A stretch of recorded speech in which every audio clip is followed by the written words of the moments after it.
Assalamualaikum warahmatullahi wabarakatuh. Perkenalkan, nama saya Asti Juvitasari dengan NPM 212171028. Di sini saya akan mempresentasikan materi tentang dampak politik etis terhadap lahirnya organisasi pergerakan yang ada di Indonesia. Pengaruh politik etis terhadap lahirnya organisasi pergerakan di Indonesia. Adanya revolusi demokrasi yang terjadi di Eropa pada tahun 1840 menyebabkan atau mempengaruhi kondisi politik di Belanda.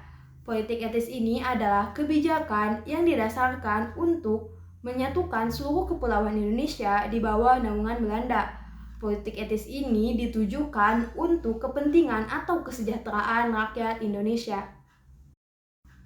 Ada 3 hal pokok yang mendasari isi politik etis. Yang pertama ada irigasi. Di bidang irigasi, pemerintahan Hindia Belanda mendirikan sarana prasarana untuk mensejahterakan rakyat Indonesia. Sarana prasarana yang dibangun dikhususkan untuk menunjang aktivitas pertanian ataupun perkebunan, seperti pembuatan waduk, pembaikan salinitas, dan juga pendistribusian hasil pertanian, dan juga yang lain-lain.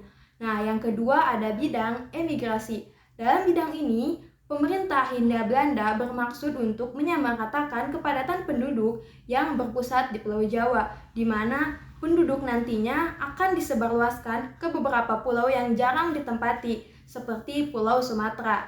Nah, yang ketiga ada bidang edukasi atau pendidikan. Pemerintahan Hindia Belanda mengoptimalisasi terhadap sumber daya manusia yang ada dan juga memberantas buta huruf. Dan juga pemerintah Hindia Belanda mendirikan sekolah-sekolah untuk para rakyat. Hanya saja yang bisa bersekolah hanya laki-laki saja, tetapi para perempuan belajar dari rumah.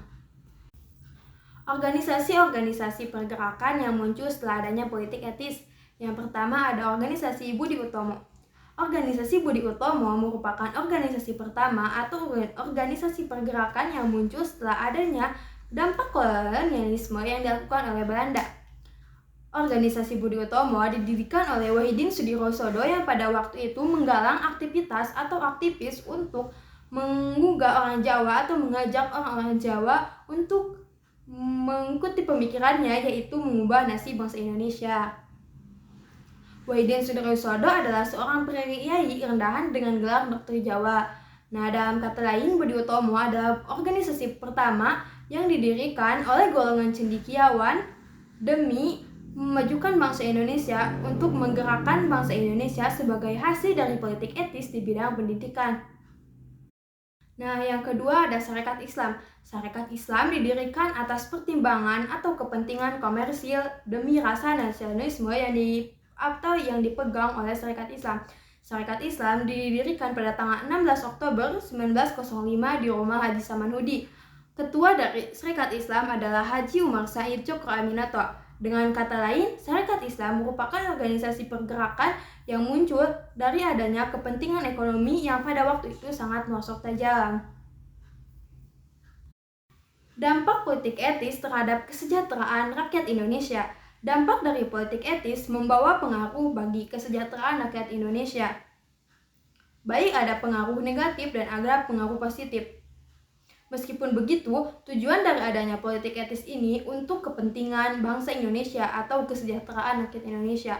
Dari 3 isi pokok politik etis, yaitu tentang irigasi, ternyata hanya untuk kepentingan perkebunan Belanda saja. Dan dari bidang emigrasi, ternyata hanya untuk kepentingan pekerja yang dikerjakan dalam bidang perkebunan Belanda saja. Nah, dalam bidang edukasi, ternyata yang biasanya sekolah itu hanya golongan orang Belanda, Eropa, dan juga golongan priai. Tetapi dalam bidang pendidikan ini sedikit banyaknya membantu bangsa Indonesia, karena dari bidang pendidikan inilah muncullah golongan cendekiawan yang mempunyai pemikiran setara dengan orang-orang Barat. Dan itu muncullah generasi atau organisasi pergerakan yang memperjuangkan kemerdekaan bangsa Indonesia. Dapat disimpulkan bahwa politik etis ini adalah politik yang bertujuan untuk kepentingan Belanda saja. Isi dari politik etis ini ada irigasi, emigrasi, dan juga edukasi. Organisasi yang muncul setelah adanya politik etis ini ada Budi Utomo dan Sarekat Islam. Dampak dari politik etis ini terhadap kesejahteraan rakyat Indonesia dapat dilihat dari bidang pendidikan, karena dari bidang pendidikanlah muncullah golongan cendekiawan yang nantinya akan mempunyai pemikiran dan mempunyai gagasan untuk memperjuangkan kemerdekaan Indonesia. Politik etis ini dirintis atau digagas oleh William Van de Venter pada tahun 1899. Sekian dari saya. Mohon maaf bila ada kesalahan. Wabillahi taufiq wal hidayah. Wassalamualaikum warahmatullahi wabarakatuh.